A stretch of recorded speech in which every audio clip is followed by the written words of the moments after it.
Welcome, one and all, to the show. I would like to say that I'm wired up and fired up like I normally am for these, but one thing I don't do is lie to you. I'm not fired up at all, at least not in a good way. And we'll get to it. BlueTruth, New York Rangers Talk with Brian and Tard, powered by the Sportsbox Network. Like and follow on Facebook, Twitter, and the new Instagram that I opened up recently. Thank you to those who have joined the live stream tonight for watching us live. If you're watching the YouTube replay, thank you for that as well. Go ahead, hit that subscribe button. Maybe you'll hit the live stream one of these episodes. Today is Tuesday, May the 9th. It is episode 32 of BlueTruth. I apologize. I mislabeled it earlier today as 31. I forgot that we had the interview with Ray Ferrara, which was great. You should all watch that if you haven't.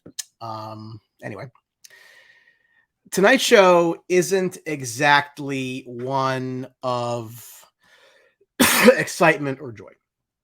I promise that I will get to the comments as we go along, but I have a lot to get off my chest. It's genuinely going to be cathartic for me. You probably feel many of the same emotions that I did and still do. So if you don't see your comment get addressed, you have my word. I will get to them probably more towards the end.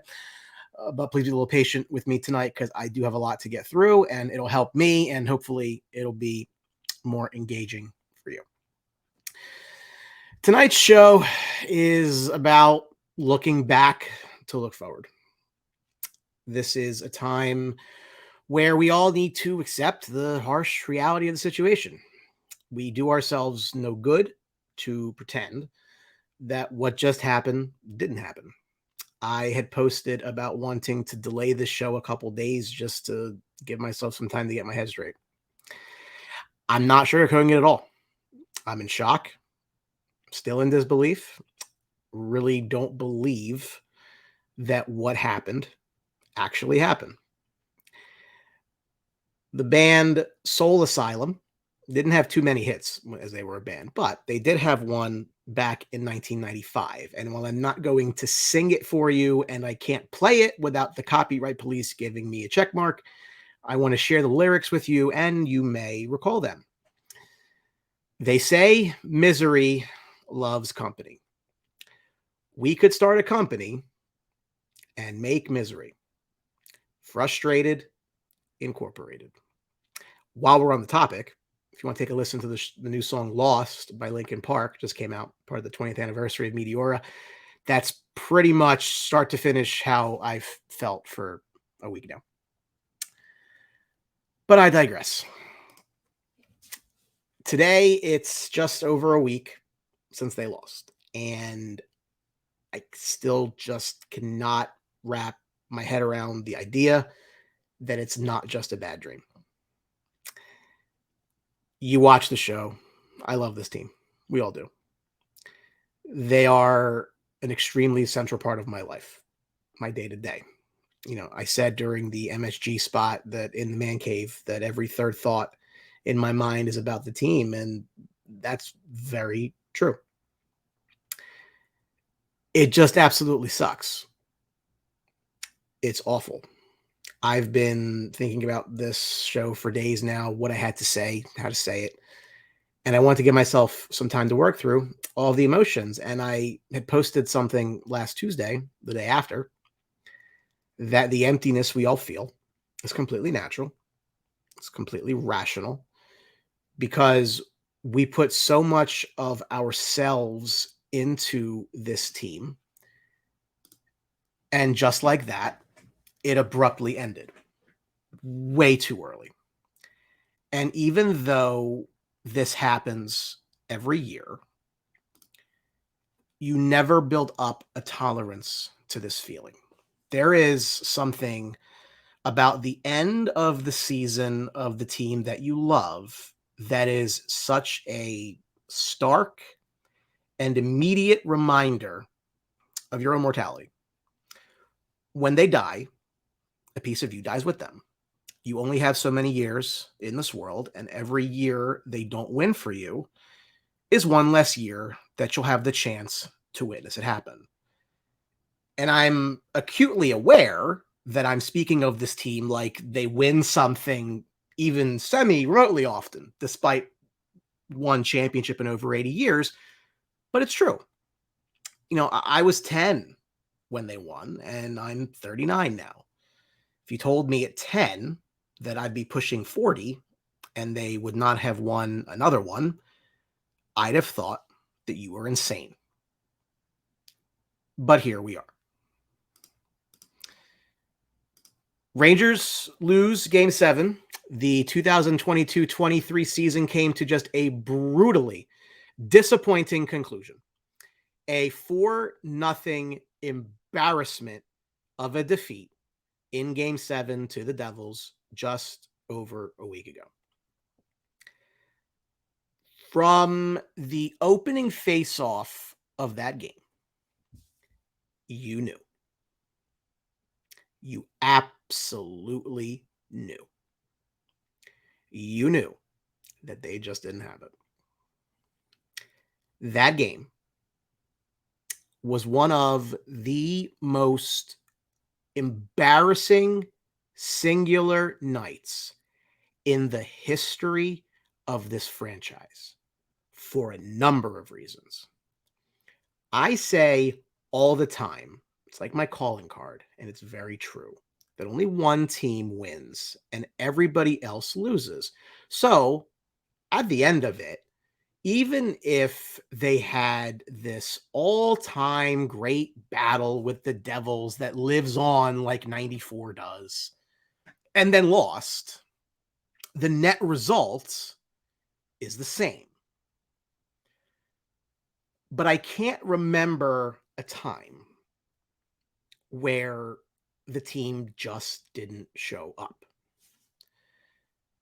The fact that they lost at all sucks, but the way they lost just stabs you. And what it does is open up a Pandora's box of questions, of doubts that this core is ever going to get it done. I think back to the end of last year and how, despite a similar outcome where they won the first 2 against Tampa and then proceeded to lose the next 4, no one saw that coming either, but there was this genuine sense of optimism at the end of that. They lost, and surely it wasn't fun by any means, but the feeling coming out of that series was that it was a foundation to build on. And as far as I'm concerned, this experience is completely a departure from that as can be. The reality of the situation is all that goodwill and all those good vibes and everything came out of last year is completely dead now.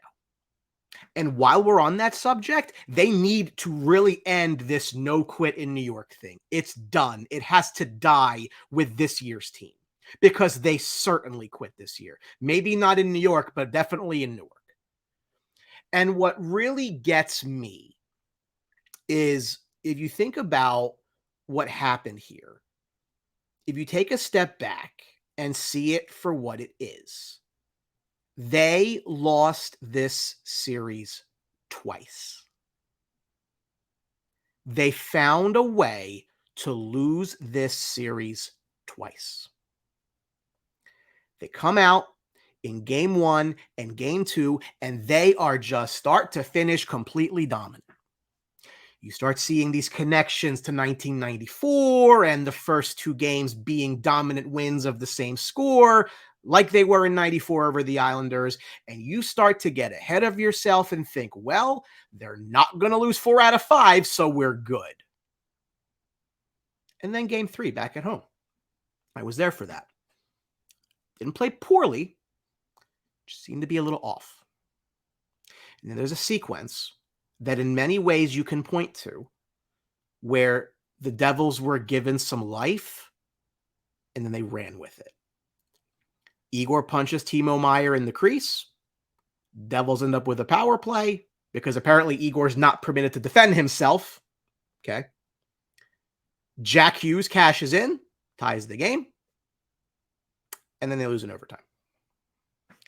Game 4, bit of a fluky breakaway goal for Hughes early in the first, and then they never really settle in after that. Now, Jersey has the momentum. Rangers need to respond. Game 5, they responded by just not showing up. Inexcusable. They just didn't show up. Game 5 of a 2-2 series, and they mailed it in. Okay. Now they're down 3-2. And basically, the way that they played Game 5 took any little bit of wind out of everybody's sails. And now everybody, the prevailing thought is that they're basically done. No reason to think they're just going to wake up. So in essence, they, quote unquote, lost the series at that point. I had made a comment on the BlueTruth page that if the Rangers come out for Game 6, the way they come out for 3, 4, and 5, if that was the juice that they had in this spot, then we all believed something, that they were something that they weren't. That we all bought into something that was never meant to be. Game 6 starts rather terribly, the way you probably felt it was going to coming out of Game 5. The Devils score first. I think it was Curtis Lazar, of all people. And it reinforces your belief that they're done. And then they mount a comeback. And they win Game 6 rather dominantly, like Game 1, like Game 2. And they're alive. They've pulled themselves back from the cliff, and they've given themselves a second chance. Opportunity for redemption, get back on track. They're back to that early series dominance offensively. You feel really good. The momentum's going to carry over to Game 7. You feel as though the Devils blew their chance to put them away in Game 6, and now the Rangers were going to do what they do, and that's win Game 7. Feeling real good. We've seen this so many times. They were 11-2 in Game 7 going back to 1991. This is what they do. We've seen it before. We knew it was coming. Game 7 starts. Puck drop. A 2-on-1 that doesn't even result in a shot on goal. Devils proceed to dominate the first period, despite the Rangers having 3 power plays in that series, in that period. And really, the power plays at that point were counterproductive because the Rangers weren't productive on them, and it gave the Devils the momentum. And then, in the second period, Adam Fox does the most un-Adam Fox thing that Adam Fox has ever done. Blown play leads to a Devil shorthanded goal. And I don't know about you, but I was watching the game with my dad, my friend Antonio. My wife was in the room. And I just put my head down and yelled profanity like you don't even know, because I just knew that they were done. It was over right there. The way the game was flowing, how inept they were offensively, 5-on-5, power play. I knew that they didn't have a comeback in them that night. And they proved me right. And that's where the story ended. A season which looked to be completely derailed early on until December 3rd, when the captain threw his helmet, and then got back on track in a big way, added big pieces, loaded up a roster for a run, and then the wheels just completely fell off when you least expected it. Like the series, the Rangers season ended up falling apart twice. In the early part of the year, and again in the playoffs. The Rangers ended up just not being who we thought they were. And when seasons end, you sit back and you look for reasons why. You run scenarios in your head and you replay these moments and you try to break it down as to why it happened the way that it did. You grasp at straws. You question everything. and you try to come to some sort of conclusion to explain what you just witnessed. And the sad reality of all of this is that the reasons why the Rangers lost are extremely clear if you aren't trying to avoid them. This is not a case where we are searching for answers that are hard to find. We don't want to admit it that the answers are very clear and they just slap you in the face. We know exactly why the Rangers lost this series. It sucks that they lost, but again, the way they lost is just one of those things that shatters whatever you think the future of this team is. We have to be real about this, and it's not good. If you had no knowledge of anything that happened, and I told you that Mika Zibanejad and Artemi Panarin would combine for 1 goal in the series, you probably would have told me they got swept. If you had no knowledge of anything that happened, and I told you the power play was 1 for 18 over 5 games, you'd have probably told me they lost the series in 5. And they kind of did. People come out of the woodwork, and maybe it's just this coping mechanism for them, right? Maybe this is just how they compartmentalize how they deal. But they start spreading blame around to this guy and that guy, nothing more than misguided anger. They're blaming Adam Fox for the blown play in Game 7 that led to the Devils' goal, and they're lamenting bringing in Patrick Kane, and they're pointing to Capo Caco and Alexis Lafreniere, and I just don't get that. I've seen people saying Igor was the problem. Seriously, I saw that. Maybe because it's easier to think these are the reasons why it all came crashing down, rather than the real reasons why it all came crashing down. How quickly we forget that Adam Fox earlier in the series became just the second defenseman with multiple 4-assist games in the playoffs. He's 25 years old. Fox did not lose us the series. Did he have a bad moment? Certainly. He wants that one back. But they don't have a chance to get to that moment he screwed up in without him. This team is nowhere without Adam Fox. He isn't why they lost. Patrick Kane was not the reason that they lost. With an admittedly bum hip, Kane had 6 points in the series. Only Chris Kreider and Adam Fox outproduced him. No issues for me. They gave up absolutely nothing to get him. He isn't why they lost. Alexis Lafreniere was not the reason they lost. Did he play well? No. Not a good look for him at all. But your third line left wing isn't losing you a playoff series. So no, he's not why they lost. And this wasn't some defensive breakdown. In their 4 losses, the Rangers scored a grand total of 2 goals. 2 goals in 4 games. In their 3 wins, 15 goals. Great. Probably should have conserved a few. But it was not a defensive issue. People had legitimate concerns coming in as to whether the defense was going to hold up. And those concerns were valid, but they were fine. The defense was not why they lost. The series surely wasn't lost because of goaltending. Henrik Lundqvist probably had a strong case of PTSD watching a Rangers team leave an all-world goalie out to dry, wasting an elite performance and not being able to give him any goal support. People think Igor Shesterkin played any role in the Rangers losing this series? Come on. Really? This came down to the fact that the Rangers' top 2 forwards, their top center and their top winger, combined for a single goal in the series. And their foundation, their Death Star weapon, the vaunted power play, talent galore, dried up like the Sahara Desert. That's why they lost. It's a movie we've seen too many times. The characters change, but the story stays the same. Almost feels like I'm watching a bad Hollywood remake of the story of the early to mid 2010 Rangers.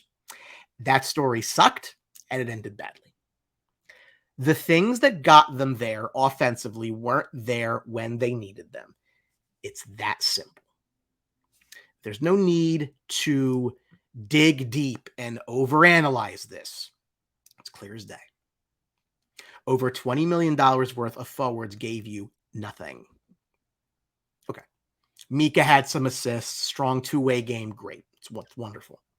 It's not why you're getting paid $8.5 million for the next 7 years. Panarin? We thought he was invisible last year in the playoffs. But I'll tell you what, if we got that Panarin, they win the series in 5. He had 6 goals and 10 assists in 20 games last year in the postseason, and we thought it was awful. Ha! I really thought that he was going to be a force this year to break through the stigma of last year, and he gave them nothing. These two combined for 68 goals in the regular season and 1 in the playoffs. What more do you need to know about why it ended the way it did? Right in front of your face is why. And therein lies the biggest problem of all. Because it raises so many brutally uncomfortable questions and concerns. We really need to start asking ourselves if this team is just fatally flawed and it's not going to work. Which really is just criminal to me, because when you have a Norris Trophy winner and a Vezina Trophy winner on your roster, like, you come into most situations with significant advantages over other teams. And for whatever reason, it's not playing out, at least not when it matters. We need to start asking ourselves if this core is just a regular season team and nothing more. I keep it real with you. I don't cheerlead. That's one thing I think is what you appreciate about this show, is that, yeah, I love the team and so do you, but I don't pump them up when they're not deserving of it. Yeah, the Rangers went to the conference finals last year, but in that process, the Rangers also barely, through the thinnest of margins, got by Louis Domingue and Antti Ranta. They didn't get by Akira Schmid, who looks awful so far, by the way. The Devils series against Carolina, the Devils getting killed last I saw. He's been, Vanacek started, he came back in. Shocker, right? Anyway, in all 3 of these cases, it is not because these low-level goaltenders played overly well against them. The Rangers barely challenged any of them. Did you watch Akira Schmid play and think how great he was? A washing machine beats the Rangers in those games. They took low percentage shots that hit Schmid in the logo over and over again. They made it very easy for him, especially early in games, to get into the game, get a feel for it, and settle in. For a team with as much offensive firepower as this one had, that's got to just blow your mind. How does a team with a top 6 of Zibanejad, Panarin, Kreider, Kane, Tarasenko, and Trocheck struggle that mightily to score a goal? That was not at all what we thought the issue was going to be for this team. Defensively was the problem, right? Not the forwards. Those 6 with Adam Fox, one time a Norris winner and another Norris nominee. 1 for 18 on the man advantage in 5 playoff games. It's unconscionable. How the hell does that happen? The story just never changes. Remember, we'll take you back to 2012, when the Rangers were the 1 seed in the East, and the 8-seeded Ottawa Senators took them to 7 games, and they barely got by. The Rangers were down 3-2 in that series as the 1 versus the 8, and had to mount a comeback just to get out of round 1. It was Brian Boyle who saved their season in Game 6 up in Ottawa. They got through. And then the next series against the 7-seeded Washington Capitals, that also went 7 games, and they barely got by. That was the miracle comeback in Game 5 when Brad Richards scored with 7 seconds left, and then Mark Stahl hit the overtime winner. And then they get to the conference final against the 6th seed New Jersey Devils. 8, 7, 6, lowest seeds you can play. Which was, by the way, the last time the Devils won a playoff series prior to this year. Remember that team and how if they got down a goal, despite having Henrik frickin' Lundqvist in net, you felt it was over. And that year was Henrik's Vezina year. Has any team in hockey wasted all world elite level goaltending the way the Rangers have and continue to? It is absolutely infuriating. And that leads into just how generally destructive this whole thing ended up being. Before we even get into what it means for the Rangers as a team, a roster, an organization, look at the opportunity they squandered. The Boston Bruins, a 65-win team, NHL record-setting team, the one team you didn't want to come up against, out in the first round. Tampa Bay, the team you cannot seem to get past, with the only goalie that you can make any case is genuinely better than yours, out in the first round. Colorado, the defending Stanley Cup champions, the buzzsaw from a year ago, out in the first round. The road to the Stanley Cup would have been Carolina, who you beat last year and still generally own. Apparently Florida, who's now up 3-0 on Toronto as of the taping of the show, which you have a significant advantage in goal against, I might add. And then who? Edmonton? No goaltending. Edmonton's basically Toronto on steroids. High end forward, no goaltending. Vegas? Seattle? The road was there. All they had to do was get by the Devils, and they were up 2-0 in that series. We will look back when these playoffs are over, and we are going to be absolutely infuriated at the road the Rangers had in front of them that they wasted. This season, by any measure you want to take, was a massive waste of time. A massive waste of everything. And then you get to the team itself and the future problems that are coming quickly, which are already here, some of which. We talked about these problems, when these problems were going to show up. When has become now. Chris Drury made the moves he made at the deadline because he knew that every year in the future is only going to get harder and harder on multiple fronts. And that's the other thing. You know, I see a lot of quote unquote fire Drury and this and that. I'd like someone to look me in the eye and tell me which move Drury made that they wouldn't have made. Am I to believe you wouldn't have given up the first round pick that you got from trading Nils Lundqvist and a bunch of worthless nonsense for Vladimir Tarasenko? And Nico Mikkola, who played way better than anybody anticipated. That was the throw-in. Played great, my opinion. Am I to believe you wouldn't take Patrick Kane for what ended up being a 2 and a 4? Who else was going to play that right wing spot? Jimmy Vesey? If anyone is hitting the off-target reaction, it's the people that are blaming Drury. Drury did everything right, everything he could do. We said 6 weeks ago, or whenever it was, that the front office did everything possible and it was up to the players. The trade acquisitions were not the reason they lost.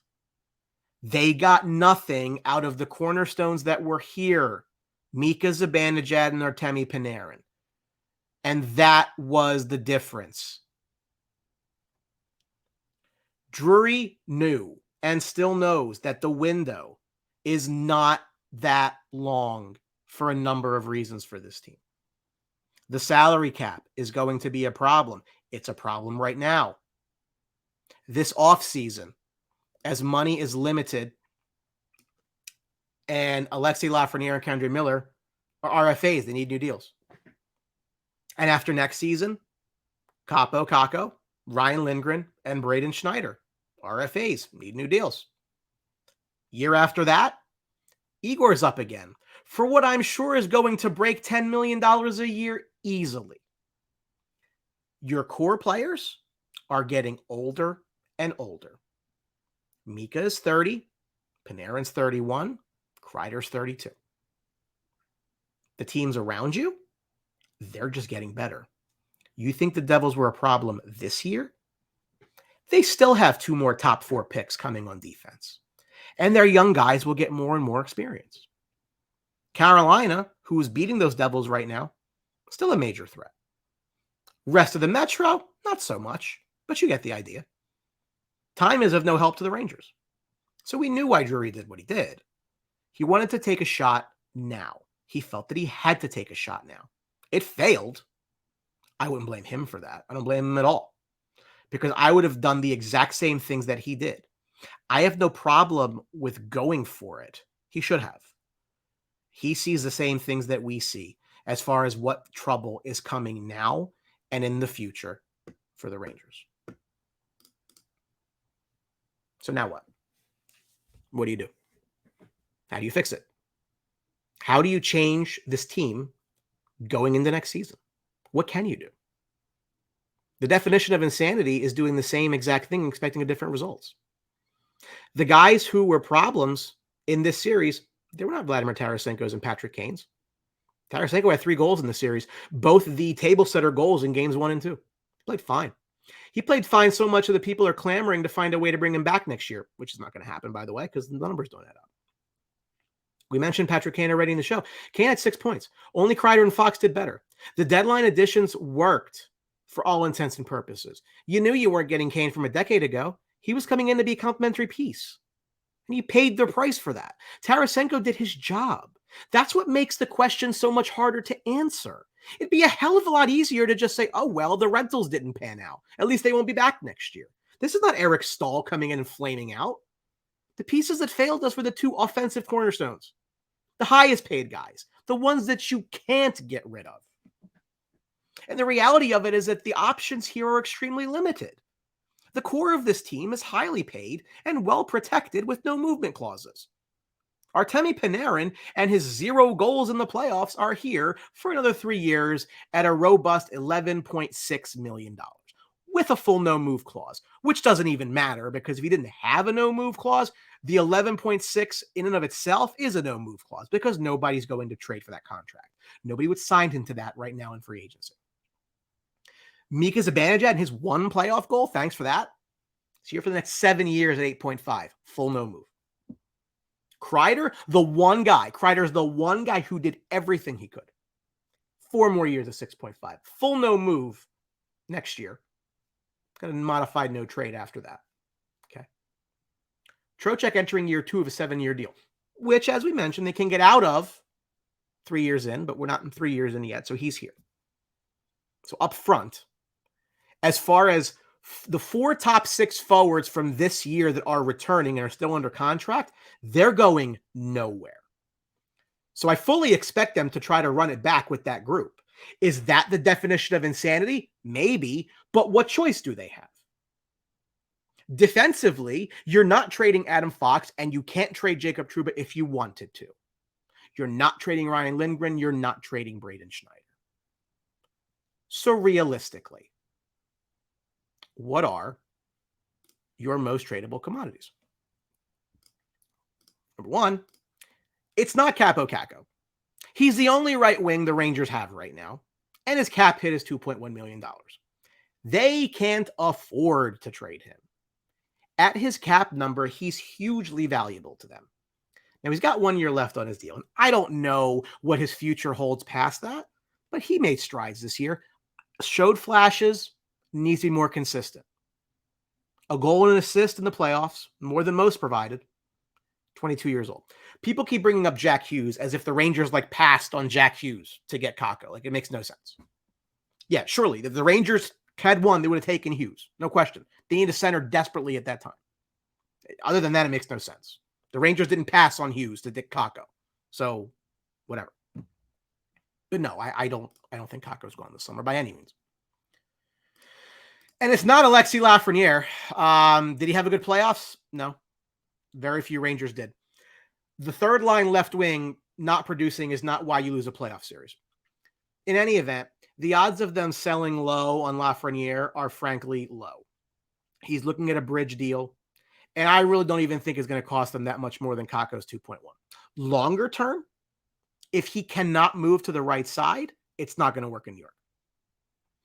He's locked in behind Panarin and Kreider. People want to complain about Lafreniere because that's what they do without acknowledging that the team has done absolutely nothing but put him in a spot impossible for him to succeed from. If he's not going to be here long term, it is what it is, but they need him to bring his value up before making a move. Oh, and by the way, he's only 21, in case you forgot. So I don't think it makes any sense whatsoever to go that route with these two this offseason. It's a big offseason for them both, no question. Kakko's back in a contract year. Lafreniere, is starting to hear the word bust, even if I think at 21 it's unfair to go at him for that, but he hears it. He needs to take a big leap next year. Kakko's Rangers career might have 1 year left in it, barring a leap himself. But let's just say that it's not sensible to move these for what the return would be. We're not fire sailing a 22 and 21-year-old that were taken at the top of the draft not that long ago. So what are their most tradable commodities? I think there's two of them, Hedl and Miller, and I'll explain. For Hedl, he's a third-line center making $4.4 million a year. We're not going to get too deep into next year's roster construction while this wound is still fresh, but unless he's becoming a top 6 right wing, you have to ask yourself if it's worth $4.4 million for a third line center or 5.6 for a third line center if you drop Trocheck there and move Hedl up. We have all summer for that. We're not doing that tonight. Tonight's just about getting the bad emotions out. Personally, I think the contract he signed makes him even more attractive as a trade target because there's cost certainty there. Teams will see value in the idea that he has a number set for the next 4 seasons. It's a manageable number. He's got value. In the case of K'Andre Miller, well, he probably cost himself some money with a subpar second half. But 43 points is nothing to sneeze at from a defenseman. That's 2 fewer than Hedl and 3 more than Kakko, just for reference. I say that he's a tradable commodity because I think you can get very significant value for him in a deal. I'm feeling as though the contract demands for Miller could very well price him out. And remember, the Rangers gave Jacob Trouba a long-term deal at $8 million a year coming off his age 25 season and 50 points. If you're Miller and you're at 43 points in your age 23 season, I'm sure you'd be looking for Trouba money too. When he looks around the league and sees what some of these awful defensemen are making, I don't blame him for not wanting more for himself. But the numbers don't add up. He's not getting that kind of money in New York. Just basic math. It's not there. So Miller could certainly be a piece that you move for value. And I know what you're saying. You're saying, Brian, you just said 2 minutes ago that you're not selling a 21 and 22-year-old. Hedl and Miller are 23. What gives? Yeah, I get it. I don't want to trade either. But unless they're going to run this back again with essentially the same exact roster minus Tarasenko and Kane, what's that going to look like? What makes you think that's going to be good enough? What's going to change? And that brings me to the first domino that ended up dropping, which was the mutual parting of ways with head coach Gerard Gallant. News broke Saturday afternoon that the Rangers and Gallant were quote-unquote parting ways, which is frankly a nice way of saying the Rangers fired the guy. Okay? Don't mince words. Gallant was 99, 46, and 19 through his 2 years as Rangers coach. 200-point seasons. Some may be shocked at the move. They may see, oh, this is just an overreaction. But let's be real. Gallant was on the hot seat back in December. And Jacob Trouba throwing his helmet to wake his team up saved Gallant his job at the time. Period. Speaking of that, by the way, a lasting image to me of the series loss to the Devils was Game 5, when Igor skated by the bench and yelled at his teammates to wake up. Why does this keep happening? Isn't it the coach's responsibility to have his team ready to play? Yes, they're adults and they're professionals. I get all that. But that's part of what the coach does and is there to do. You shouldn't need your captain to throw a helmet, and you shouldn't need your goalie to call them out during a playoff game. You hear about this argument that they had allegedly after Game 4. Well, it's not like they showed up in Game 5.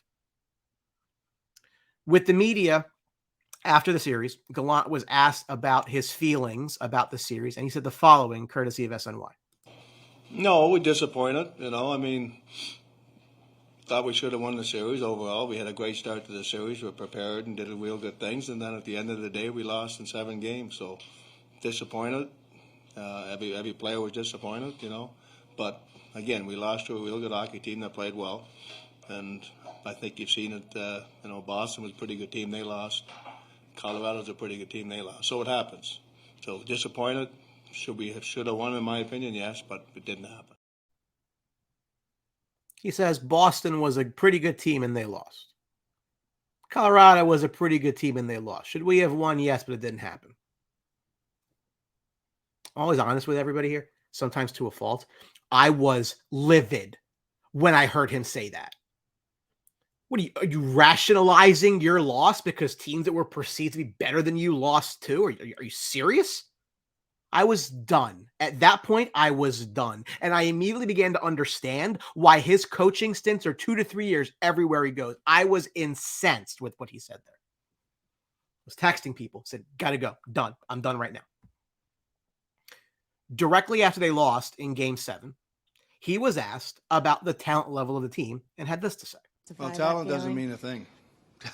It's great to have talent, but when you got to play together and work hard together, and obviously the 4 games that we lost, we had 2 goals.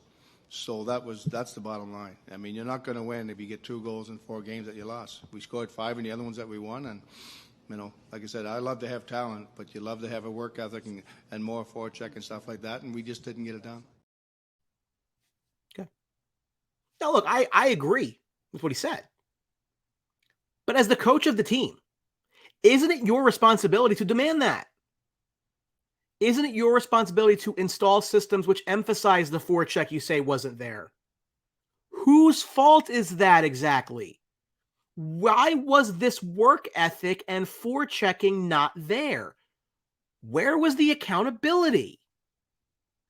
My dad must have told me 24 times throughout the year when we would talk about the team, as we regularly do. The apple didn't fall far from the tree. That you never knew which Rangers team you were going to get that night. Sometimes they'd be really good and engaged, and others, they look like they wanted to be anywhere else in the world than that game. I chalked it up to the idea that the games didn't really matter all that much in the regular season, and that when the games did matter in April and May and June, they'd be that team the whole time. The Rangers showed up for 4 games against the Devils, and they went 3-1. They didn't for 3 games, and they went 0-3. How is that not on the coach? How is it not a coaching issue that the players are not prepared to play? Is it a player's issue? Sure. But again, what is the coach's job if not to get his team ready to play in the playoffs against your rival? Look, did he have great regular season? Sure. How much of that was Igor Shesterkin? How much of it was Trouba's wake-up call? Where were the adjustments? The Devils lost 2 games in embarrassing fashion at home to their most hated rival. They made some adjustments. They won the next 3. I saw nothing from Gerard Gallant. All I heard him say was they weren't going to change anything. Not exactly confidence inspiring. So there's that. Now, we're not going to get into potential coaching names tonight. It's too soon. There's going to be plenty of time, I think, to talk through that, because I don't think it's going to be happening anytime soon. If there's one I'll give you, don't discount the idea that Wolfpack coach Chris Knobloch could be the guy. Drury handpicked him for Hartford, and they've exceeded expectations on this little run they've had in the Calder Cup playoffs. I'm not saying that's going to be the guy. I'm saying don't be surprised if it is. If there's one name I would be beyond livid to see, it's Mark Messier. Absolutely not. For a million reasons. Not getting into it tonight, but just know I don't like it. So I don't think they go that way anyway. In any event, if Drury intends to remake this team somewhat, the options, as we said, to do so are very limited. The big name forwards have no movement clauses. The kids are too valuable to move out for what you get at the moment. And the coach was fireable where the players were not. And that was the first domino to fall.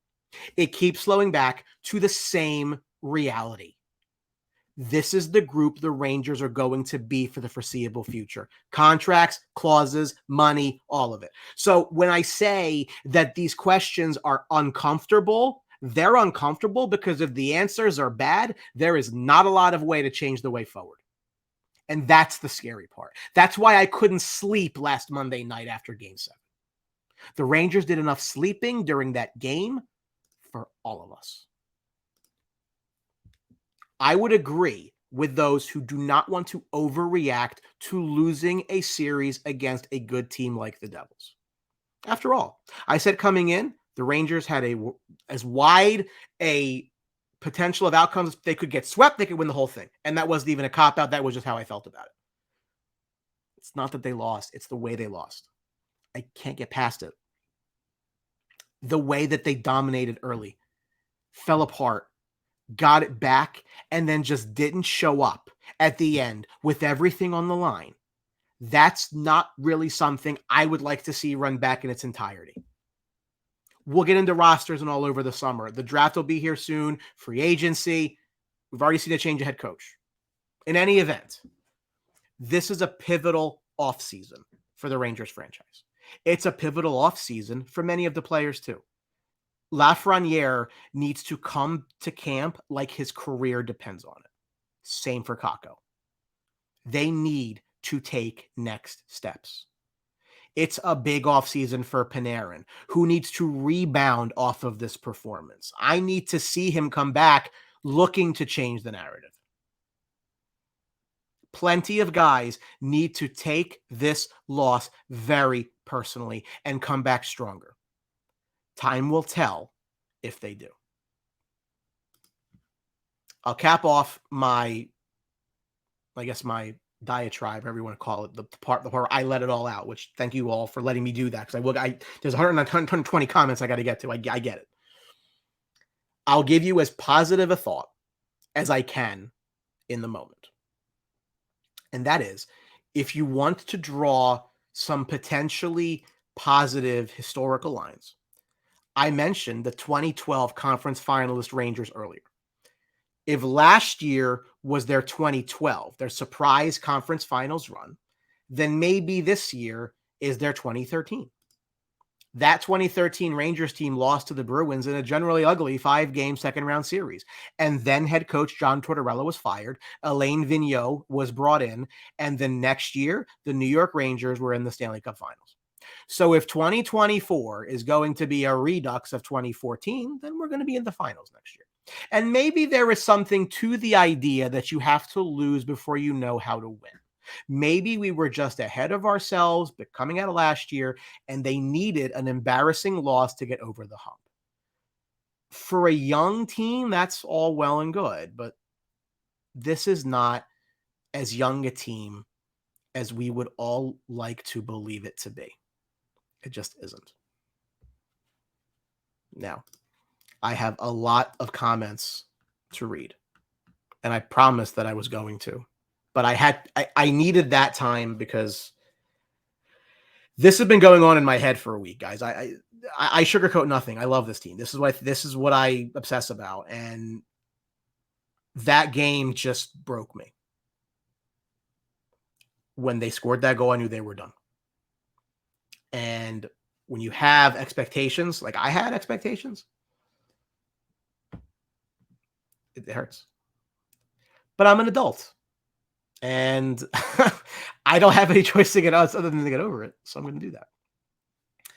All right, so I'm going to be a little choosy with the comments because there's so many, but I love all of you. Thank you for letting me let that out. So thank you. Tom O'Neill, not very festive. Noah, Flyers can't even lose properly. That's fine. Very good. James, you were supportive of obtaining Jack Eichel that said we got Trocheck. Yep. Anthony, we need a new coach. We do. We just fired the one we had. Mike Salazzo, we are all sick to our stomach. Happened a lot this season. Hank and Dicker, it's going to be a long off season. Too long. Too long, Hank. Shouldn't have been that long, but it is. We got to deal with it. Kana, I have no optimism now. It's fine. I'm not going to tell you that you're wrong. Bring back hockey. Bring back hockey's different here. Mark Brown, never played a full 60 in the regular season. Why would we think they would play hard in a full 7 games? Because the season didn't matter, Mark. The regular season in sports does not matter. Doesn't. Mario, the Devils are getting their ass kicked. Maybe feel even worse that we lost to them. Yep. Mm-hmm. We don't get the break in Game 6 on Kreider's power play. We lose Game 6. Probably. English. I'm more fluent in it. Kind of the season was bleak. Yup. Joe Danza, when the Rangers didn't score in the 3 power play chance the first period, I knew. I knew before that, but that first play, I knew it. Didn't get a shot on goal. 2-on-1 off the opening faceoff. Doesn't get a shot on goal. You know, like we know, like Rangers fans are very intuitive. Like we knew. And that's what kills you. Because you have to face that reality. And it sucks. We lost too many games we should have won. Yep. And a playoff series. Joe Rags, first power play of Game 7. Fox, lazy perennial kills that first power play. Shocking game by him. Great analysis. You're spot on. Thank you. New name. I don't think I've ever seen your name, Joe. Thank you for watching. I hope you follow the page. Talk about coaching again. I don't want to do that tonight because we have all summer for that, guys. I mean, look, this is capping off a disaster, a waste. We'll get to what that's going to look like. Panarin is a main problem with no solution. Kane was not a problem. Didn't cost them anything. Nothing.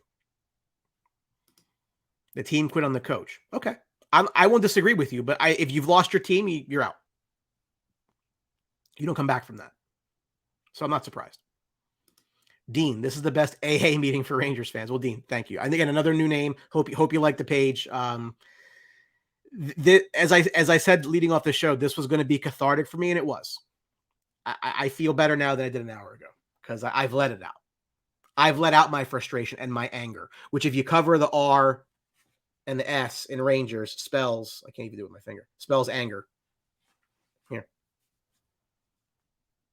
That's what it is. Anger. Drury is also to blame. And unlike the guy, but how do you... Mario, they didn't give up anything for him. Like nothing. Who were they going to get to play second line right wing? Again, even everything the way that it happened, I'm making that trade 9 times out of 10. 11 times out of 10. Didn't matter. That wasn't why. He played. He was the 3rd highest point producer. He didn't give up anything. We have to believe that there was a larger dysfunction between Turk and Drury that became a bigger cancer ever truly realized. Probably. Because Drury brought him in. Drury's guy. So. Igor's, yeah. Henrik must have had PTSD watching it. We've seen this movie. That's what breaks you. Boris, Lindy made adjustments. Gallant did not. Got out coached. Gallant had a job. I think rightfully so. 11.6 down the drain. Well, it wasn't a good playoffs, kind of. I mean, and it was worse than last year, and you're not getting rid of them. You got to find a way to make it work. Garrett, Panarin didn't give nothing. I wish he gave nothing. He set up several odd man rushes and breakaways. Well, I hear you. But you can't win if $20 million gives you a goal in a playoff series. Like I said, man, that was what coming out of this is the worst. Because if it was that Tarasenko didn't do anything, and that's why. If it was that Kane didn't do anything, and that's why. You can live with that. You can get over it because it wasn't the core of your team that was the problem, but it's your two foundational pieces on offense that you can't get out of. There's nothing they can do. This is their team. They have to do the best that they have with the guys that they got. This is the hand they're dealt. These are the cards that they picked. So you must ask yourself this question of why this happened to Gallant for the third time in his coaching career. No, I think we know why. I think it works. I think the no X's and O's players coach thing works for a little while and then it doesn't. And it doesn't quickly. And I shudder to think what would have happened had the Rangers not had the Jacob Trouba throw his helmet to wake them all up because the coach wasn't doing it. And that's the thing is like now that we're out of it, like now that we're not in the middle of it and we can see it for what it was, it's worse. It's worse. If you told me Hughes, Meyer, and Heischer would have 3 goals combined, I would tell you win. Yep. Yeah, Michael, it wasn't the defense. And it sure as hell wasn't the goaltender. Man, I saw that comment like, oh, it's Igor's fault. Dude, are you kidding me? What the hell are you watching? Igor Lippitz. It's definitely coaching. The players play a certain system. We didn't really have one. Everything was dependent on the player's individual skill. I agree. They need structure. For as talented as they were, they needed structure. It is what it is. We're going to look back on this, guys, and it's going to break you further. Because if, again, right? So a couple weeks ago, previewing the playoffs, I said, you know what? Last year, I said it was going to be their best shot because of the cap. I said I was wrong. This year was their best shot. And I got to tell you, for me to say that this was their best shot, have it end the way that it did, man, I was not in a good mood. I'm not in a good mood now. I'm not over it. If you can't tell by my mannerisms and the tone of my voice, I'm not over it. I am very mad. I'm angry, upset. And it gets worse, right? The more these playoffs go on, when Boston's out and Colorado's out and Toronto's going to be out and Tampa's out, it gets worse because I can envision what could have been, and it makes me more angry. It does. Joe D'Angelo, our team was good defensively, great goaltending, no grit or drive offensively. Mm-hmm. I trust Drury. It's not an overreaction. GM sees his coach is not good. Yep. Mm-hmm. Mm-hmm. Mm-hmm. Connor's on fire tonight. By the way, besides having a Norris Trophy defenseman and a Vezina goal, you also have a bone-crushing defenseman and change an entire series and all these scores. Igor, I sat here on this show and I said the Rangers didn't have a hole on the roster. And I still believe that. Where was the hole? That's what makes it so hard, man. Because the cup is so hard to win. And when you have this opportunity that they had and they just squandered it, you had them. Dead to rights, you have them. If they score, if they get up early in game 3, they don't come back. And I was there, and that building was rocking for game 3. New kid comes in, shots to the chest. Let me make them work for it. Settled in. They did get one. They took the lead. Stupid scenario where Igor punches Meyer. They get a power play. Hughes scores. Lose in overtime. The series changed. again, I wish I had a better answer because the real answer sucks, frankly.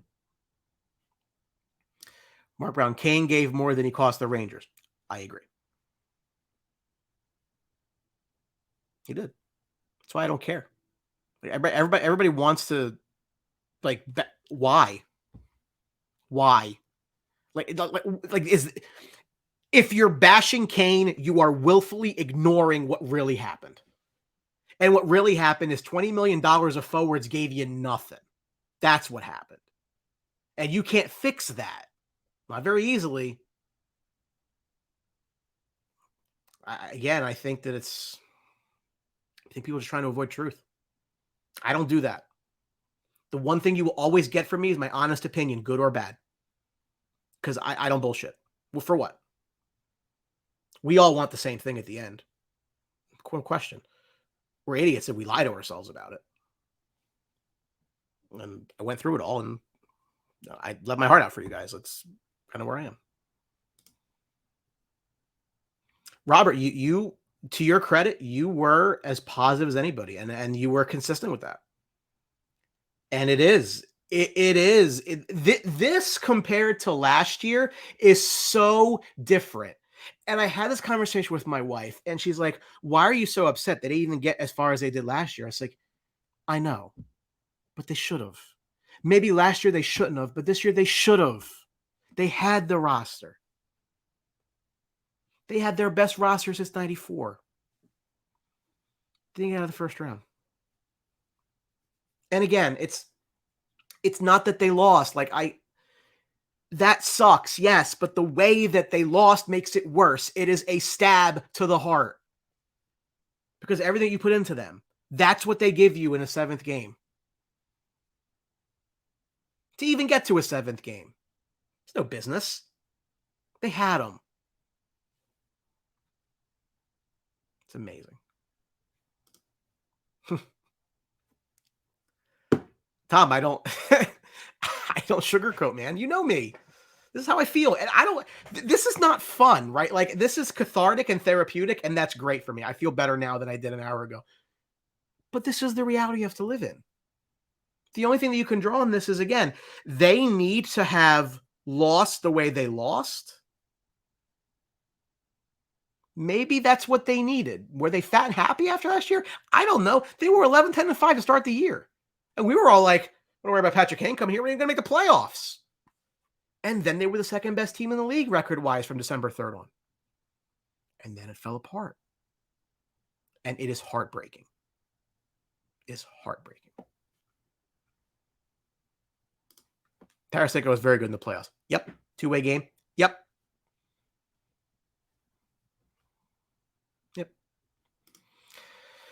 Tom, how are you, bud?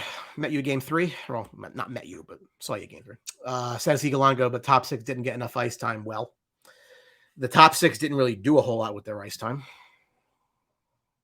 And that's the problem. Specifically, 10-93. And I take no joy in that because that opens up so many questions that do not have easy answers. Oh, you got to trade Panarin. Okay, sure. You got to trade Mika. Yeah, sure.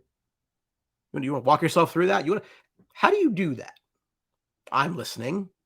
Email Chris Drury because you can't.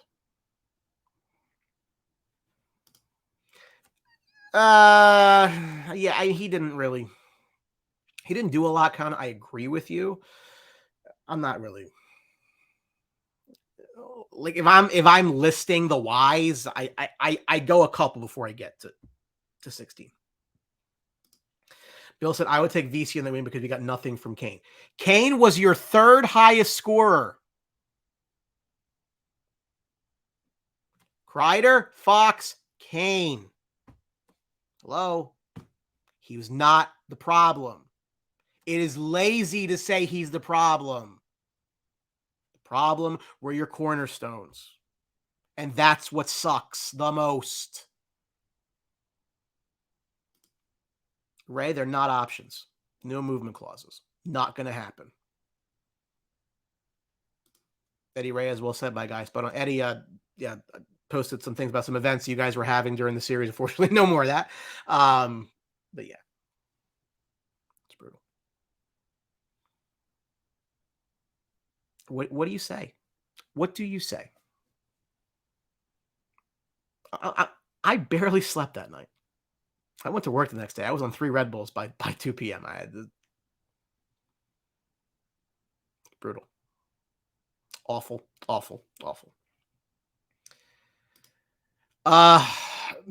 John Miller's probably one of 2 guys that you could move. I don't necessarily want to, but if the contract negotiations aren't that amicable, hand might be forced. Which again, you waste another year of this roster because you didn't get out of the first round. Boris says Laffy and Miller got to go. Miller potentially will. I don't think it makes any sense to trade Lafreniere. Now, I think you have to see if you can do the right side again. I know that failed, but maybe that failed under Gallant because Gallant knew what the hell he was doing. But he is, I mean, someone's got to go to the other side. Remember we said, Boris, you've been around for a while. I mean, in the early part of the season, we said like it felt like they were sacrificing their 1 and 2 lines to keep their third line together, which made no sense. Still makes no sense. They played better. Okay. I would not look. You get a great offer, you listen to it. The offers won't be great for Lafreniere right now, so you got to build back your asset. Just leaving Goodrow. I think Goodrow's gone. I think that's a very easy way to open up some money you're going to need. So, Igor says, if hire a good coach, those fears might disappear real quick. From your mouth to God's ears, brother. I mean, they right now, like, I really think the franchise needs a shot in the arm. Yeah, like a lot. Miller can go. Seems to be a prevailing thought out there. Miller can go. Boris, that would be a brutal trade, okay? I'll tell you why it's a brutal trade. The Rangers are not trading for futures now. The Rangers window is like 2 years to maybe do something. Trading for draft picks that you're going to use is not going to happen. They're trying to win now. They just failed at it, but that's what they're trying to do. His MSG darling says, well, yeah, but if he wants $8 million a year, Sab, what's he going to do? He's not going to get it here. John, a lot of people say Othman. I'm not Othman. Yeah, again, the complaints that you have about Kakko and Lafreniere, you have about Othman too. Othman might need a year in the AHL. So I'm not like, if he earns it, great. I'm not rushing him. Again, got a lot of time to talk about roster. We'll do that. 2 seasons of relying on Igor and the power play under Gallant. Yeah, it's like, Justin, you're right. So like when we talk about, oh, you had 100-point seasons, how are you going to let him go? Why did he have 100-point seasons? Amazing goaltending, potent power play. One of those things failed when it mattered the most this year. All right. BJ, Greg, Gigi always left his leadership group to handle the locker room. Gallant constantly mentioned how he didn't tell players how to play. That was his job. Gallant never took accountability. Yeah. Yes.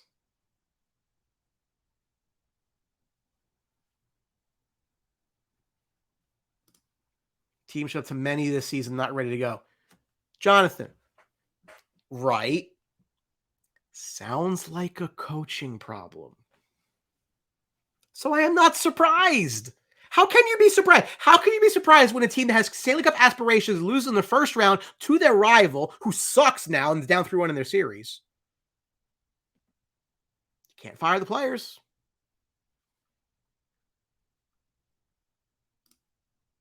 Yes. Yes. Hate the idea that no. No. I'm not going to do that. All right. Al's got a long comment for me. I totally disagree with everything that you're saying. It's the playoffs. Everyone should be ready to play. Why you blame on the coach? There's 20 other guys out there that need to play together. As you, they didn't do it. It's not on them. It's on them, not the coach. One other thing, jury's not answering. He did a horrible job this year bringing in players. Look what you did last year. 2 games in the Think Finals. He needs a lot more blame than Gallant. Okay, let me break this down. Number one, yeah. What is the job of a head coach? If it's not getting your team ready to play, I don't know what it is. The players are not immune from blame. The coach needs to coach them up. The coach didn't do that. You can't fire the players. Drury brought in Vladimir Tarasenko and Patrick Kane. Which of those deals, Al, would you not have made? So, they were up 2 games in this series. Should not have ended the way that it did. That's what cost Gallant his job.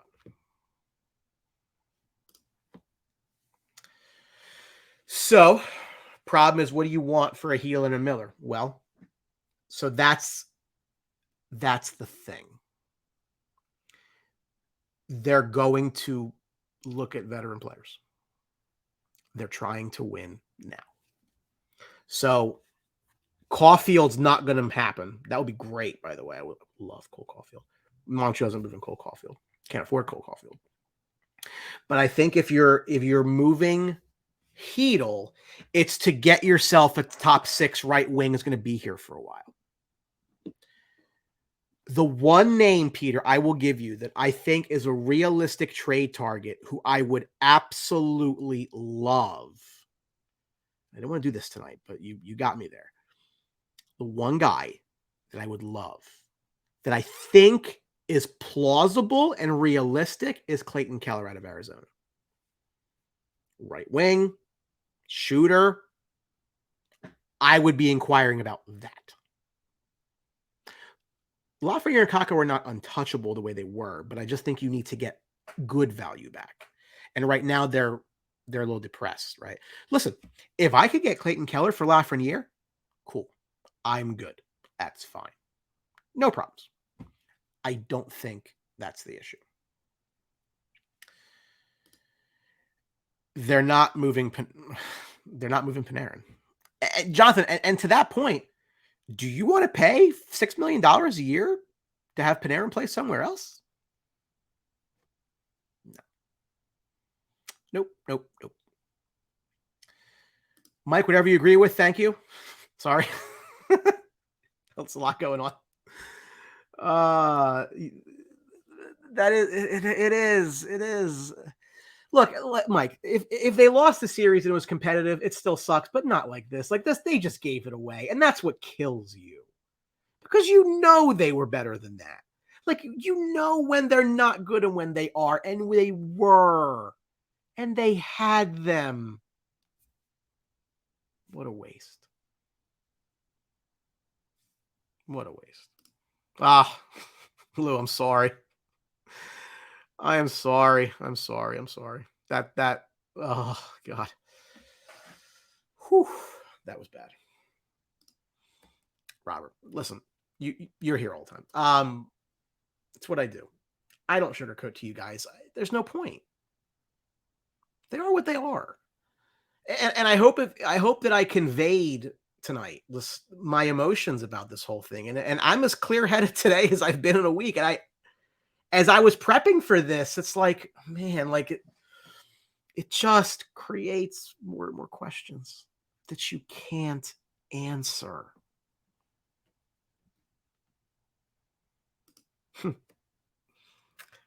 I didn't forget. It's not off the table, PJ. I didn't forget. Peter, I told you before last year's playoffs, if the Rangers to go deep, they got to take the game to the next level. Their fault of coaching, their fault or coaching, they have failed.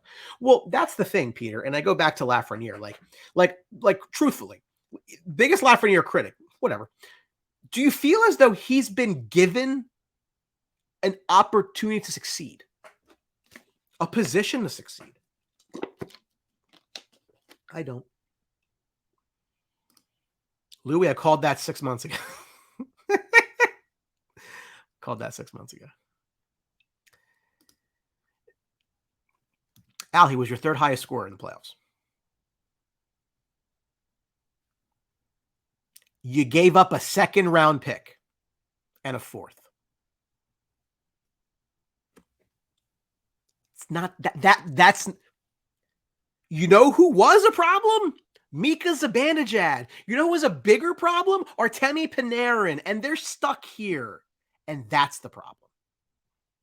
Which is fine if they're going to be okay, but they're not.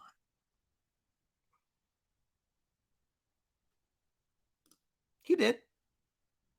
Sure. It's fine. It's 2 and a 4. Who cares? Who cares? Inconsequential. Kenneth, I know you were asking about the show today. Gallant was unwilling to make in-game adjustments, and it was all season that team would be better off alone without a stubborn coaching. Again, it's a big hire. It's a big hire. Drury's legacy as GM is now going to be linked to whoever he hires because I don't think he's going to get another one. So if and when the guy he hires now is out of a job, I think Drury will also be out of a job.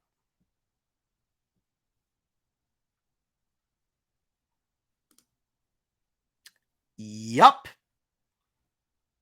Peter, you are totally correct.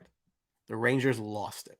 Everything that happened in this series was what the Rangers were doing, right? When the Rangers were winning, it was the Rangers winning. When the Devils were winning, it was the Rangers losing. It was them letting it happen. That's frustrating in and of itself. In and of itself. Brother, I feel for you. I do. I mean, 19 years, you get one series, and I mean, they should have wiped the floor with that team. I'm not even there yet, Lou. I'm not convinced they make the pick actually, because I think they're going to be aggressive. If they don't make the pick, don't be surprised. They might get traded. That would be a disaster and a half.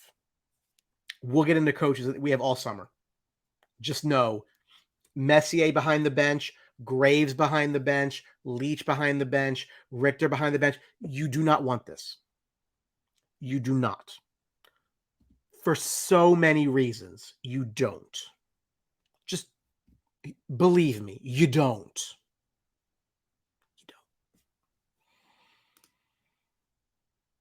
You don't. Matt, that's the killer, man. That's the killer.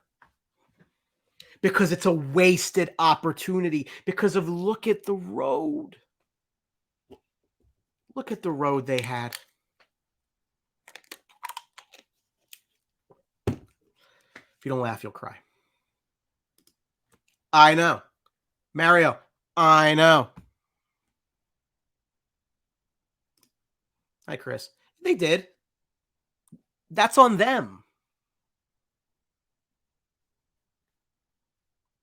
This road. It is never going to, yeah. I go back to this because now this is going to make me upset. We will never have an easier road. And he's so right.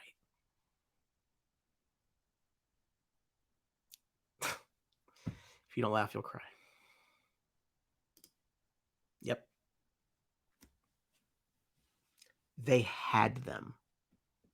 Sav, I don't know if you were watching. I said they lost the series twice. They lost it twice. They lost it in 5 and in 7. It's ugh. Yeah.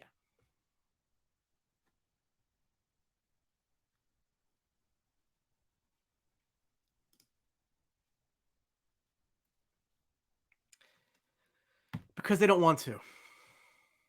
Mike, that's the thing. Mike, it's with all of this, we look at things through our own lens. And we see what we want to see. And sports generally, people are aspirational, right? So, like what I've said repeatedly is that if you're not going to win, lose. Like to me, this whole year is a massive, massive waste, right? I don't need cosmetic playoff appearances. I need championships. One team wins. So I don't believe in this. Oh, we got pretty far. Don't care. Does nothing for me. One team wins. And I think that because people want something to feel good about with their team, that they view sports as an escape from the real world, quote unquote, that they just want to be happy about something. I'm not cut from that cloth. I obsess over this team. I do. So every year they don't win is one less year I have a chance to see them win. I'm chasing a high I last felt when I was 10 years old, and then they do that to me.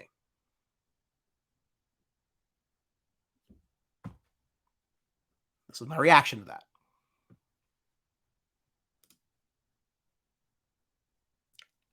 Me neither. Me neither. This sucks. Tom. Yeah. I know. The lack of right wing depth's been a problem for years. Yeah. They drafted Kako and Kravtsov in the top 10. It's supposed to be fixed. It's not. You know what else was a problem, kind of, was their lack of depth at center. They think they addressed that. They're over deep on left. Cool. Great roster management.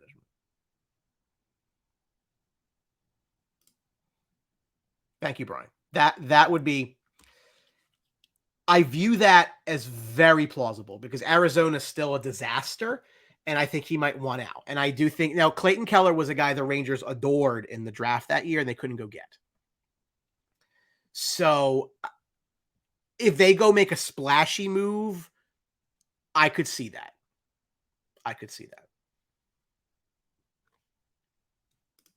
Peter looking for Mike Sullivan. We'll see. Again, I don't want to get into that tonight, but we will because we have a way too long of an off season now, so we have stuff to talk about over the summer. Yep.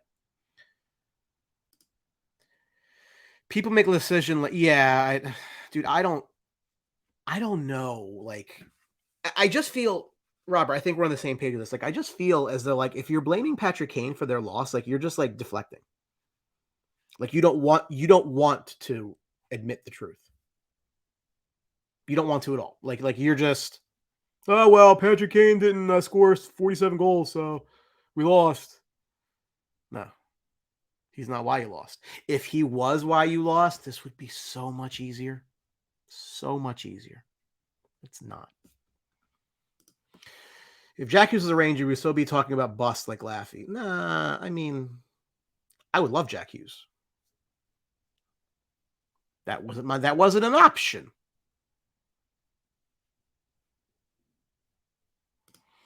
Fans deserve better, man. 94. Mike, that's not what Sam Rosen said.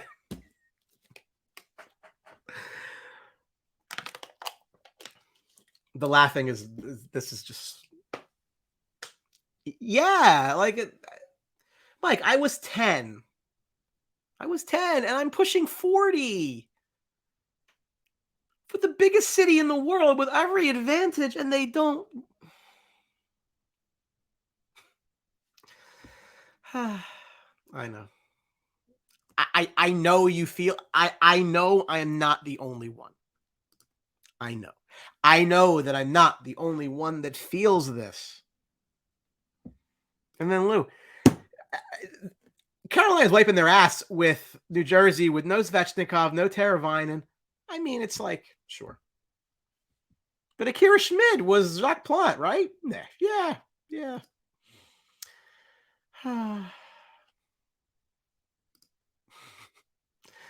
Yeah, I actually never watched SpongeBob. If it is, that's a Freudian slip. Steve, I think the Rangers would have beaten the Carolina. They beat Carolina last year. And the Rangers generally do well against Carolina. You know, somebody made the comment earlier, the Devils on the Rangers, Rangers on the Hurricanes, Hurricanes on the Devils. I think they would have beaten them. I do. Probably would have taken 7 games. That's what the Rangers do, but I think they would have beat them.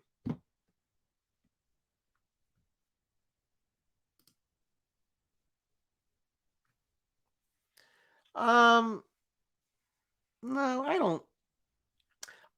Rob, I'll put it to you this way. Thank you for reaching out, by the way. Though that, if that is the case, that's a Mika problem. Because Mika's a cornerstone player. But I'll tell you, if we want to start talking about, and again, look, Ray Ferrara was on the show with me after Game 3, and again, go watch that show. I'm not going to react, but he did say he doesn't hate the Rangers. Take him at his word. But he said that he thought that the power play was like, too many guys do the same things. And I think that they were, like moving guys. But that's coaching, I might add. Not very good coaching.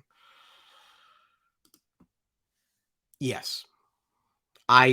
Everybody knew Kane was not going to be 100%, but you didn't give up. You got him for free. Who else were you going to get for a 2 and a 4 to play a top 6 right wing spot?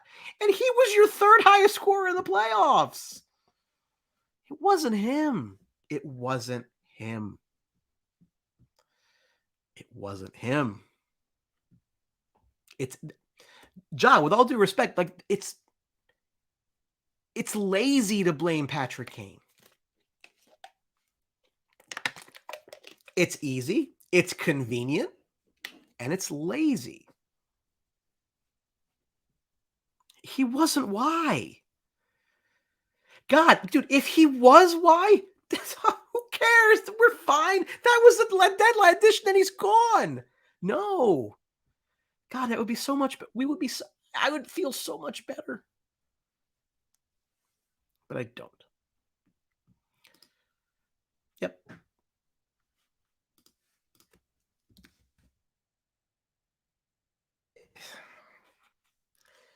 And it's funny, Mario, because like we always joke around like, the Rangers make 3rd string goalies look like Pat. It's exactly what they did. And it's like we're surprised. And it's like the story never changes. The story never changes. The characters change and the story stays the same.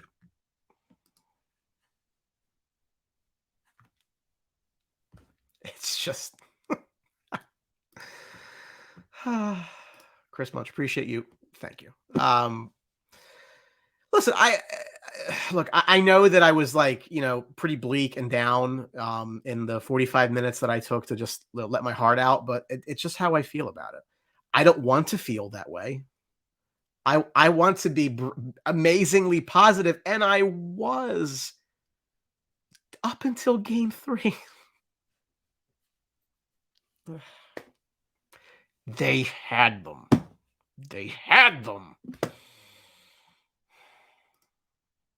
Mike, thank you. Thank you for taking the time. Again, this, as I said, this for me, this was about letting it out. And I feel as though, I got a chance to do that. You got a chance to let. I hope that, I hope that even in the dark, depressing way, I positioned the team. It's this is what they are to us. Yes. 1,000,000% yes. And you do not want him to come in. No. You do not want this. No, David, no. We do not want Mark Messier. No. Bad idea.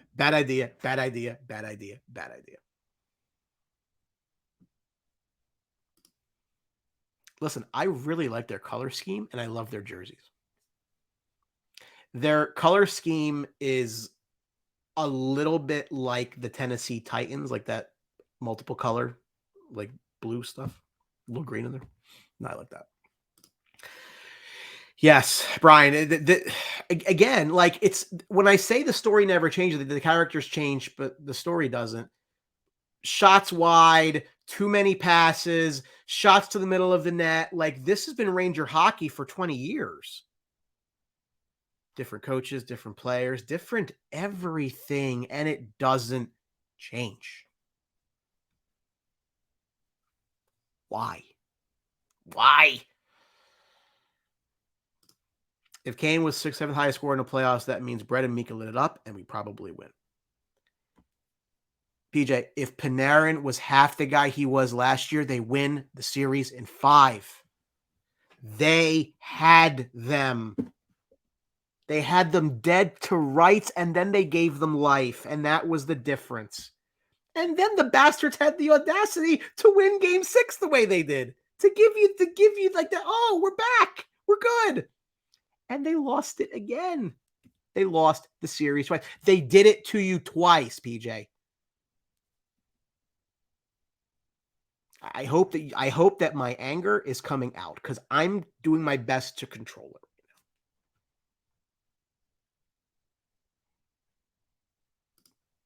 Bill Landy, I agree. I could not agree more. I could not agree more. I could not agree more. They lost it twice in this series. It blows my mind. How does that happen? How?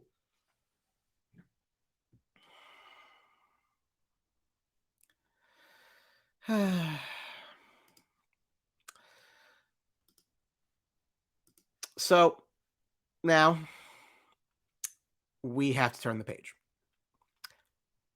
Not much of a choice in the matter. In a few weeks, some team that is not the Rangers is going to win the Stanley Cup. And we can sit back and say it should have been us. And maybe it should have, but it wasn't. The draft will come. The Rangers have a first rounder at the moment to make. And there will be decisions made on players, who's going to be the coach, free agency. And then before you know it, it's camp in September. It does come quickly. It is a longer off season than we thought we'd have. It's more time to have to keep asking ourselves these brutally uncomfortable questions. Some of which may start to clarify. As far as BlueTruth, obviously, if some major news breaks, they hire a coach, they make a big deal, something like that, and it warrants an unscheduled emergency show, you know I'll be here. What else am I going to do? I consider going live after Gallant was fired, but you know what? I figured I would save it for tonight, knowing that it was only a few days later. I'll keep the page updated with any and all relevant news, and I thank all of you for the support. We broke 4,000 followers on the page the day of Game 7. Actually, it's up over 4,100 now.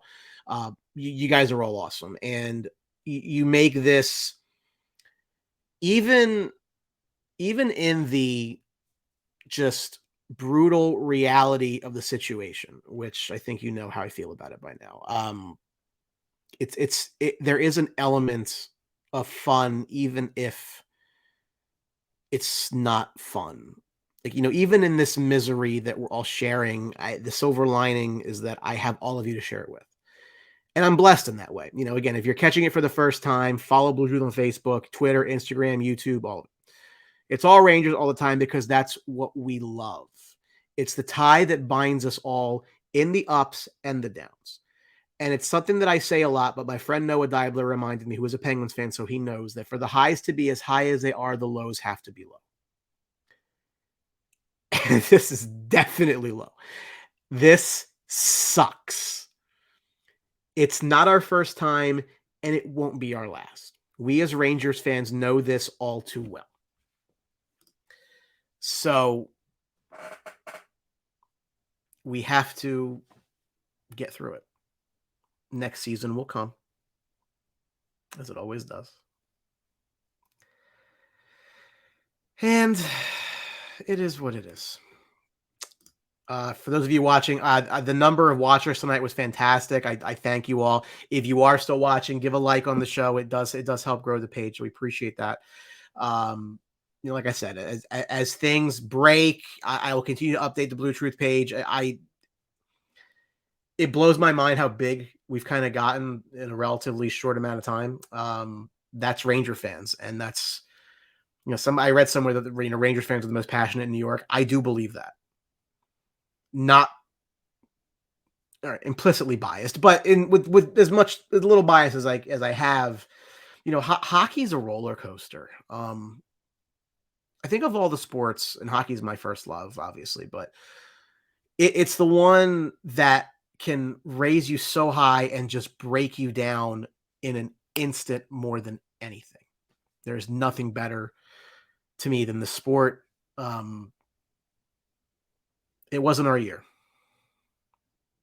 Could have been. We are going to live with the what if for a very long time. I'll be doing the show when I'm 45, and if they haven't won by then, we will. You guys remember 2023? They had a shot. They had a shot. They had a shot. John, we need more fans like you. It's sure as hell hard to go through with this organization puts their fans through and stick around. You live by your slogan for sure. Thanks. No, John, I love this team. Okay. I just because, so for those of you, shameless plug. Okay. This is the part of the show where I give you my shameless plug. You've seen it before if you watch the show.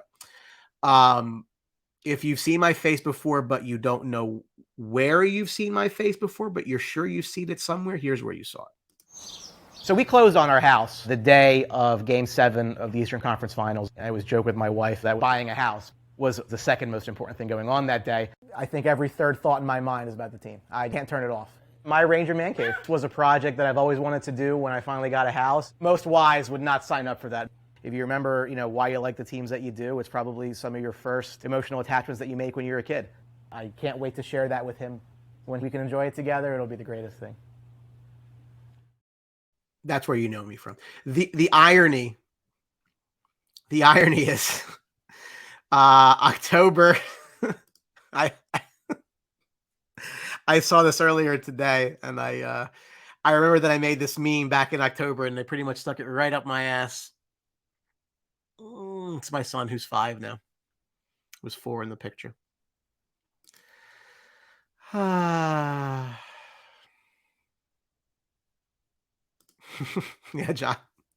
I live and breathe it, man. I don't think a day goes by that I don't have something Rangers on, even after they lost. Like they're my team.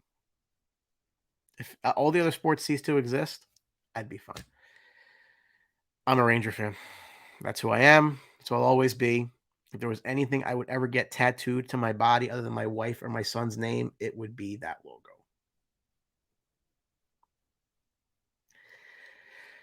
And then this year happens and it just breaks you into a million pieces. I love it's just a game. Look, I don't really curse on this show. It's just a game. Fuck you. It's just a game. It's everything.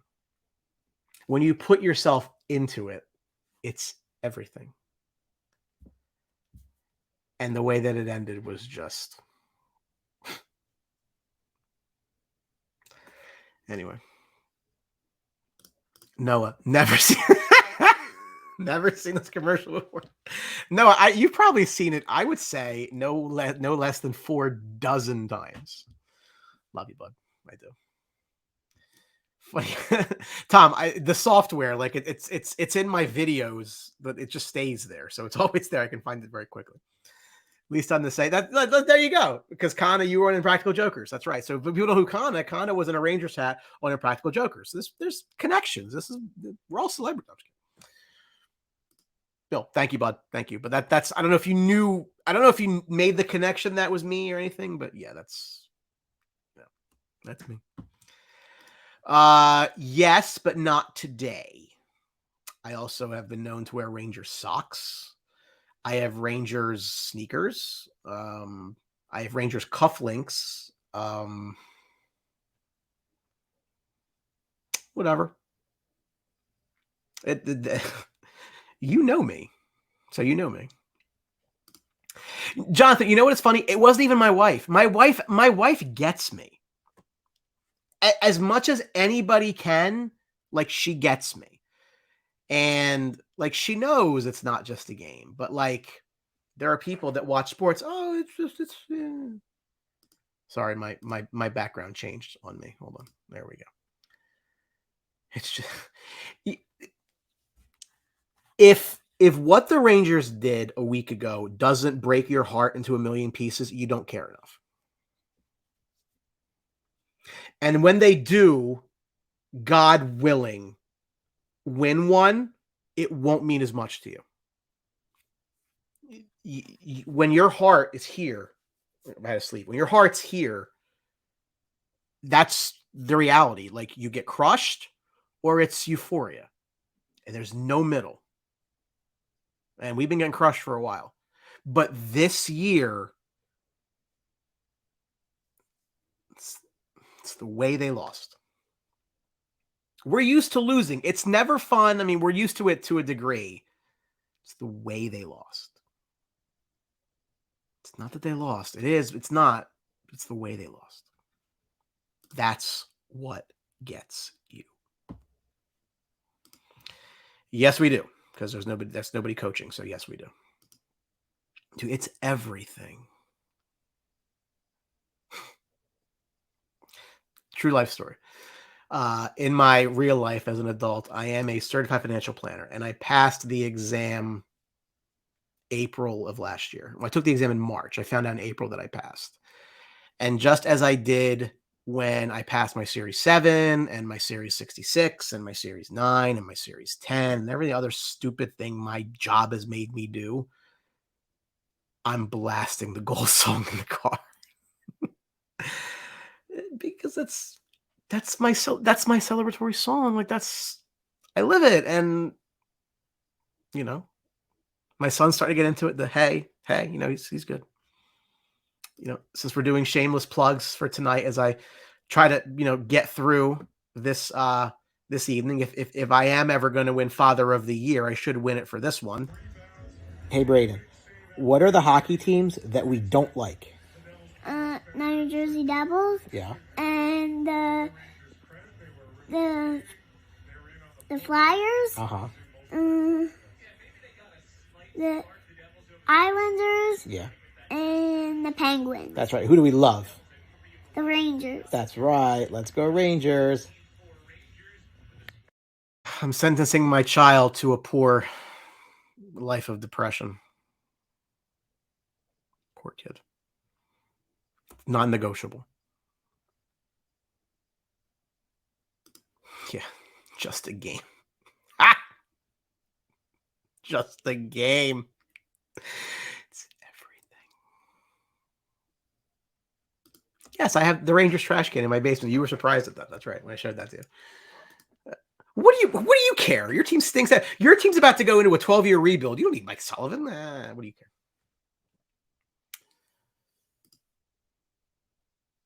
The crazy. No, my wife watches the games. I mean, she knows. Like, it's just part of me. But again, but that's what makes this so hard. Because, like I said at the start of the show, every year that they don't win is one less year you can see them win. And when they die, a piece of you dies with them. When I was 10 and they won, it's the greatest thing ever. Now that I'm 39 and they lost again, and life expectancy is what, 70 something in America? You start to think about, like, am I ever going to see that again?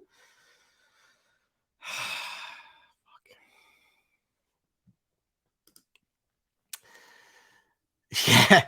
Well, actually, my wife can't even be mad, Joe, because of the way the room came out. So she's cool. Thank you. If you want to send my name to whatever magazine gives those awards out, I'm happy to do that. Again, is we can start a company and make misery, and we'll call it the New York Rangers because that's what they do. Love you too, bud. All right. Anyway, we've gone for a solid hour 45 tonight, which is 45 minutes longer than I normally go. But you know what? I hope in some small way, me getting out my frustrations and my anger and my disappointment and my depression helped all of you do the same. It helped me. Am I over it? No. Am I going to be over it soon? No. But what other options do I have? Them's the breaks. We love this team, win or lose. A lot more losing than winning. But that's Ranger hockey. Guys, again, thank you so much for watching. Follow the page, follow the Twitter, subscribe on YouTube, Instagram. We can share our misery together. Hopefully not. Hopefully, you know, it's always darkest before the dawn. Hopefully that this leads to the same thing it led to 10 years ago. An ugly playoff loss, a coaching change, and a finals trip. And this time we changed the ending. What else can you hope for? Guys, again, thank you so much for watching. Stick with us. We have a lot more content coming up. On behalf of BlueTruth, I am Brian Attar, powered by the Sportsbox Network. We'll catch you again soon. For one last time for the 2022-2023 season, let's go Rangers. You bastards, it broke my heart again. Take care.